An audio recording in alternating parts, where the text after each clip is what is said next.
Thank you for joining us at the Citrix EMEA Work Summit. Today we're going to discuss what it means to be a resilient business in uncertain times. This has been an unprecedented year, a true annus horribilis. The human and business impact of the pandemic continues to be felt globally. The finance sector, including banking, capital markets, and insurance, has needed to react to fundamentally changed circumstances. Customer interactions have been curtailed, and the local and national lockdowns have meant that employees have predominantly been working remotely. Given the changes in how and where we work and how we interact with our customers, financial institutions are looking at how they can leverage technology to overcome some of the limitations imposed by this low-touch economy. But businesses need to look beyond coping and instead look at how digital innovation and creative thinking can provide the ability to continue to thrive in the current situation and be prepared for the next crisis or opportunity. I have the pleasure to be speaking with Janet Jones, Head of Industry Strategy, Financial Services at Microsoft. Janet, would you like to introduce yourself? Yeah, hi Jerry, and thank you very much for having me. Lovely to speak with you today. So as you said, my name's Janet Jones. I'm the Industry Strategy Lead for Microsoft across financial services. I'm working really with some of our largest customers in the sector, looking at how they transform. And as you said, it's certainly been an unprecedented, I think that word's overused, but an unprecedented year in terms of the change that the sector and in fact all sectors have had to deal with. Yeah, thanks, Janet. And I think again that the situation has really shone a light on the need for businesses to be resilient and adaptable. And maybe they're overused terms as well, but I think they are again very pertinent to the current situation. So if we could start by talking about the challenges faced by the finance sector. Taking into account the past year, but also I think just the trends that you're seeing in general and how they've been accelerated. Yeah, of course. I guess, the obvious one is the immediate pivot to remote working that the sector had to undertake. In terms of almost overnight having to mobilise a workforce used to going into branches and offices to sort of being working from home. And, in particular, that face-to-face contact within branches and also the customer service contact within call centres, having to mobilise that. And also think about how the impact on employees from a collaborative perspective and the impact on customers from a service perspective as well. I think also we can't overlook, and I know we'll come back to the remote working piece because it's been a huge topic, but I think the other things in the sector that have really been a huge undertaking or a huge challenge has been having to mobilise the government lending and response to the government lending that's been put out across the sector, coupled with a very uncertain risk outlook and trying to understand what that risk landscape looks like into the future. Near negative interest rates affecting profitability, and then off the back of this instant pivot to remote working, actually the questions around what the real estate footprint of the future looks like, both office premises and those branches of the future. And again, I think we'll come on to it in the future, but what's the security and the regulatory compliance look like for that sort of remote and hybrid workforce? I think from a perception perspective as well, the financial services sector has been rebuilding trust since the global financial crisis. And I think that, actually the response that we've seen across the UK will go a long way to actually rebuilding some of that trust in terms of in particular, the bank's position in society to support and help Britain come out post-COVID. Yeah, I think that's a really good point. I think that the trust and the opportunities that the whole finance sector has to support a recovery, it's going to be key, and it's going to be, I think, crucial for the sector itself, but crucial for all other industries as well. What's been the biggest changes, the most major changes that you've seen in the sector? The biggest transformations. Have you seen things that are net new, or do you really see this as just an acceleration of things that were starting to happen anyway? Digital transformation, moves to remote working. different ways of customer interaction? I think that there was the desire, and certainly there's the technological capability for some of the transformation that was already undergoing. But the pace of change and almost the permission that it's given the banks in terms of that enforced change is much, much accelerated in comparison to what we've seen in the past with the financial services sector. I think as well, human behaviour has accelerated very quickly. So that has actually forced banks to change. If we look, I think back in April or May, there was a statistic saying that actually 63% more people were embracing the use of a digital channel than pre-COVID. So that rate of adoption of digital channels was way ahead of what we'd seen before. And actually, that sort of went some way to, I guess, expose what we'd seen in financial services as a generalization, is that we'd had sort of the digital channels enabled from a customer experience perspective, but actually those sort of middle and back office processes were still very manual and paper based. So that human behavior and the need to adopt a more digital end-to-end journey is actually forcing the banks and driving that change more quickly. I think as well, what it's brought to the fore is a much bigger desire for more of a remote working balance. Interestingly, I mean, we just recently released some research around the sort of future hybrid working model. And the financial services sector actually was amongst the highest in terms of historically having supported remote working.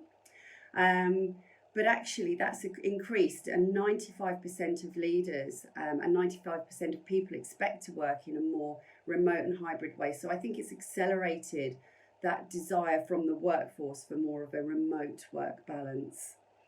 And in terms of new things, I think we have seen some really imaginative changes in terms of how people are collaborating. And I think one thing I'd call out, clearly we've seen a huge adoption of Teams as the collaboration and interaction channel across the sector. But we've seen businesses using Teams for their town halls. And actually the feedback that we've had is that this has actually driven better engagement and actually removed hierarchies. And we think about financial services with very established sort of legacy cultures. And the sort of positive of using these digital platforms for collaboration on a large scale has gone some way to accelerate certain elements of the cultural transformations that we've seen in the sector. Yeah, I think that's really fascinating, that the way technology can support cultural changes within an organization as well. And we've seen that with some of our customers at Citrix, customers who probably invested a lot into the B2C, the digital channels, but less so in their own employee experience. I think that's been definitely accelerated. We've seen the adoptions of Teams and things like Citrix Workspace to help with that.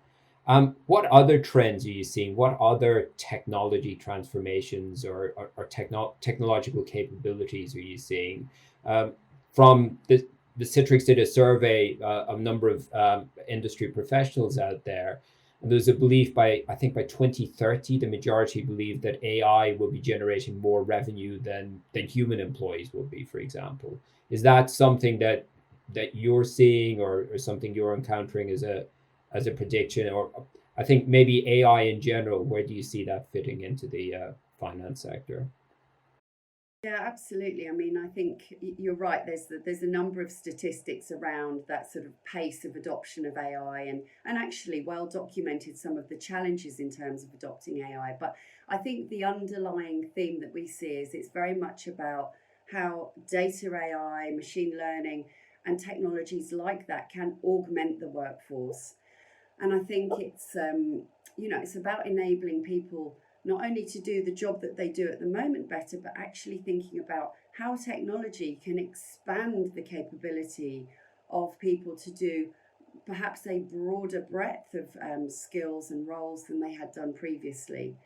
I mean, I think it's how can technology help to serve up the knowledge that people need to be able to respond and serve people um, in the right way for that situation. So I think in the context of banking, we could talk about, for example, a concept around being a universal banker. So that move away, how can technology enable someone who historically has specialised in mortgages, but actually, how can technology enable them and serve up the knowledge and the capability to serve their customers with a breadth of products or a breadth of capabilities from a financial services perspective?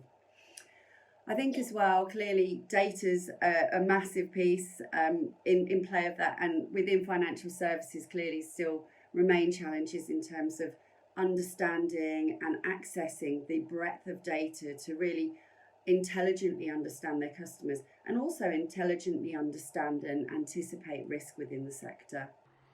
And do you see, as we move to these more hybrid working styles where location in theory will become less important, do you see it accelerating other trends like the gig economy or what we're hearing termed as on-demand workers and transforming, I guess, the profile of staff within an organization within the finance sector?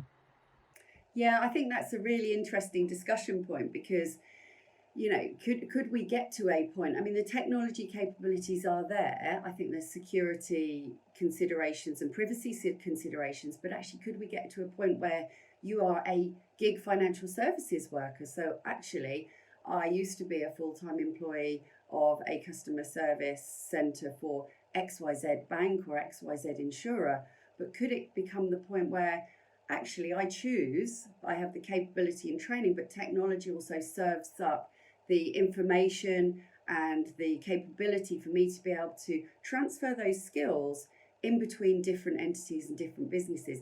Absolutely. I think it's a debatable point. I think for some people that'll be a difficult concept to sort of to understand now, but actually there's no reason why we couldn't see that in the future, because I think the technology, AI, data and security, those capabilities will evolve to be able to enable that type of gig approach within financial services, despite it being a sort of heavily regulated industry. And Janet, just to follow on something you touched on a few times, we've talked about technology and remote working as enablers, as maybe democratizing work, freeing up new opportunities, changing the way we interact with our employee, our colleagues and our customers. But it's also going to bring some challenges as well. I think challenges, especially around regulation and especially security. We're even seeing increased attacks, phishing attacks specifically directed at remote workers. What are your thoughts about, I guess, security considerations for people who are starting to move into this hybrid approach to working? Yeah, I mean, I guess, and I'm not a deep security expert, but for me, it's businesses really need to focus on how people are working and how they need to work and what they need access to, and really, the context in terms of the employees are no longer coming in and that remote working. So thinking about how we can securely, from a remote basis, manage access, manage identity, manage data, and manage the auditing and regulatory controls. And I guess from a Microsoft perspective, we really look at in the industry and across other industries, we do see that there's been a sort of patchwork of security tools built up over time that can cause complexity and risks. And we look at how those solutions can be integrated to connect your entire landscape, making security simpler and more effective. I guess the other point I'd touch on with security is around the skilling piece, and I think this is a challenge across financial services sector and other industries in terms of the skills gap and the need to improve and increase technical skills across the board as we move into a sort of more technologically driven workforce across the board. But particularly in security, thinking about how actually the risks of not providing or not developing the skills within that sector, and the need for intelligent security really being critical in terms of enabling some of the concepts that we've talked about today, because underpinning all of that, especially within financial services, will be that we can be confident and comfortable that our employees can work in a secure and a secure basis. Yeah, I think they're really good points, especially around at the education part and enabling people with the right knowledge around this. And I guess we're seeing trends like from the FT and others about financial literacy. There probably needs to be a sort of a stream on that, just talking about the security aspects of that. And I thought the other point you made was very interesting about people taking a sort of, you know, a bitty approach to security rather than looking at an overall security architecture for this new way of working. And I know, as you mentioned, Microsoft, we at Citrix as well are looking at ways that we can deliver a great user experience without compromising on security. Again, to open up new opportunities for people. I know, Janet, this was very much focused on the finance sector, but I think a lot of the topics you've touched on will be of interest to people outside the financial industry. What lessons can other sectors, can other type of businesses, other verticals learn from the finance sector? Not so much lessons from the financial services sector, but I think that there is huge scope to see how more collaboration can be driven by financial services across other sectors. If we think about, some of the trends around digital access, digital channels, and how we can evolve that to, remove friction for more customers across other industries. And I think one element I'd call out, and I know this is sort of quite well versed, but around digital identity. So, we think about this move to digital channels. Surely the days of taking passports into the branches are behind us. There are point solutions within digital native financial services and, banks that are doing this independently. But could this sort of big move to a more sort of digital environment be the trigger that sees financial services look at how to solve this for their industry? And think about, are financial services the people who should be the custodians of a digital identity that could then benefit across other sectors, so telecommunications, utilities, etc. I think as well, the other point I'd make around financial services and where they sit is how much further could financial services embed themselves into the buying circles? We think about the ecosystems and sort of platform businesses that are well versed to be the sort of FS of the future. But actually, where's that collaboration between retail and financial services, the high street of the future, the branch of the future? I don't have the answers for any of this, but I think this change that we've seen in society as a result of COVID must see sectors looking at how they can collaborate together more to the benefit of the consumer and the business. Yeah, absolutely agree. And I think it's a trend we're seeing in a lot of businesses as they try and transform. There's an interesting article this morning, even talking about how oil and gas are looking at, at coffee and data as being the next oil, basically, the information that they get from their retail branches. And you can understand how that could potentially, dovetail into a combined financial solution as well. Janet, really interesting conversation. Any closing words or closing thoughts for our listeners? Yeah, coming back to the first point we made around that huge pivot we've seen to remote working, I think it will continue to be a real area of debate and interest as we see how technology can continue to evolve, but really keeping the employee at the center of how that hybrid workplace looks for the future. And, keeping an eye on the three biggest challenges that we see and we continue to see in terms of that evolution is maintaining company culture, maintaining team cohesion, and making sure that, you don't increase silos within businesses. So, yeah, as I said, it's going to be an interesting and ongoing debate as to how that environment evolves.